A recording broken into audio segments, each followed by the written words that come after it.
Ok, donc par la suite, il nous a été demandé de procéder au test de connectivité. Donc, on va commencer par quoi? Tester la direction 1 et la direction 2. Donc, la direction 1 et la direction 2. Je vais commencer par effacer tout ça. Dans la direction 1 et la direction 2. Oui, c'est bon. Tout se passe bien. Par la suite, on demande quoi? Direction X et atelier X. Donc, on veut voir si c'est possible de deux VLAN différents. Voilà, c'est bon, tout se passe bien. Il ne peut pas communiquer, donc on a fait quoi? On a géré la sécurité. Donc même s'il connaît l'adresse IP, il ne peut plus communiquer. Pourquoi? Parce que les VLAN ne communiquent, les machines ne peuvent communiquer que si elles appartiennent au même VLAN. Donc par la suite, qu'est-ce qu'on demande? On demande aussi direction X serveur. Donc direction X serveur.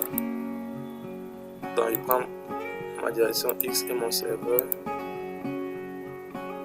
Direction X serveur ne communique pas. Ah, j'ai pas géré pour le serveur, donc j'étais censé gérer 6.1. J'ai géré pour le serveur, bien sûr. 6.1 appartient au serveur, donc je vais vérifier ça. 6.1 est en mode access, mais il n'est pas avec le truc. Voilà, donc c'est bon maintenant. Donc il va recommencer.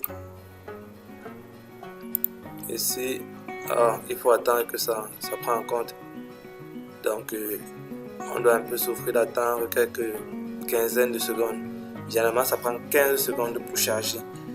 Et donc, en attendant, je vais regarder la suite ici. On a demandé après atelier 1, atelier 2 et atelier X serveur. Donc, atelier 1, atelier 2, oui, mais atelier X serveur, non. Donc, si je prends là pour là, alors oui, vous voyez, atelier 1 pour atelier 2, oui aussi, mais atelier 2 pour serveur, non. Voilà, donc tout c'est bien fait. Par la suite, qu'est-ce qu'on demande? On demande de modifier le paramétrage réseau de la télé 1 pour qu'il ait une adresse IP compatible avec le réseau direction. Procéder au test de connectivité. Donc, ce qu'on va faire, c'est quoi? On va se rendre là et on va encore essayer un peu de modifier comme tout à l'heure. Donc, supposons qu'il appartient à 5 et 1. Voilà, donc supposons qu'ils sont dans le même réseau. Et voilà, on voit si ça va passer. Nous savons déjà que, étant donné que nous sommes dans deux VLAN différents, donc étant donné que nous sommes dans deux VLAN différents, donc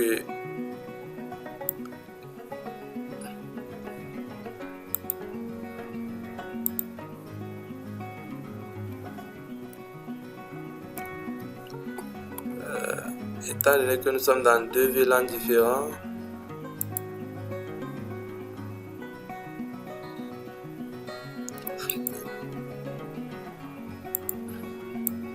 donc ça c'est un VLAN.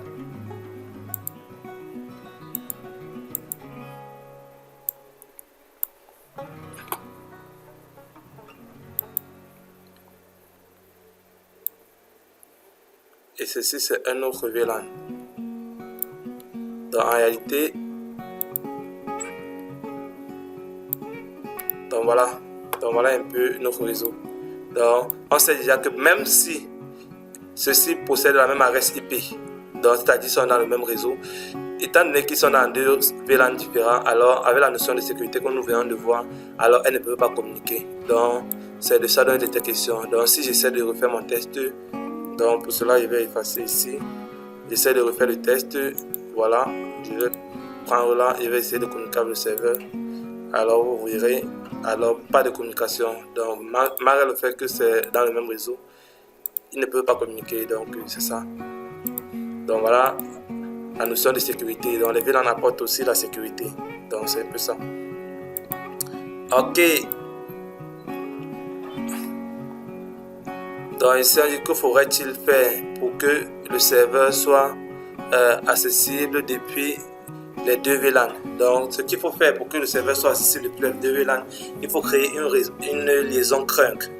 Donc c'est une liaison crunk qui va permettre de simuler. Donc ça veut dire que le serveur lui il va jouer le double rôle. Donc ici on va mettre une liaison crunk et là le serveur aura deux réseaux virtuels. Donc une carte une carte physique réelle, mais sous forme de 2 cartes réseau virtuelles.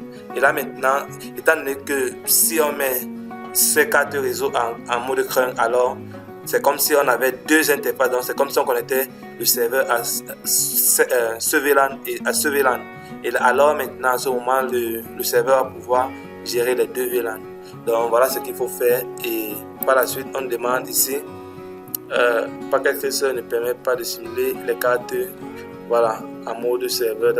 Donc bon, malheureusement pour vous, on ne peut pas le faire parce que avec Packet Tracer c'est pas possible. Mais si vous voulez vraiment apprendre à le faire, vous pouvez me faire signe et je verrai comment vous pourrez faire une vidéo avec GNS3 qui va vous permettre de pouvoir le faire. L'avantage avec GNS3, c'est qu'on peut déployer directement dans un réel serveur et ça fonctionne dans une entreprise ou alors même sur le net. Donc du coup, n'hésitez pas à vous pencher aussi vers GNS3 pour pouvoir avoir les bases solides. Pour ne pas être long, je vais vous donner rendez-vous pour cette petite partie que nous ferons et puis par la suite, nous verrons le reste. Merci.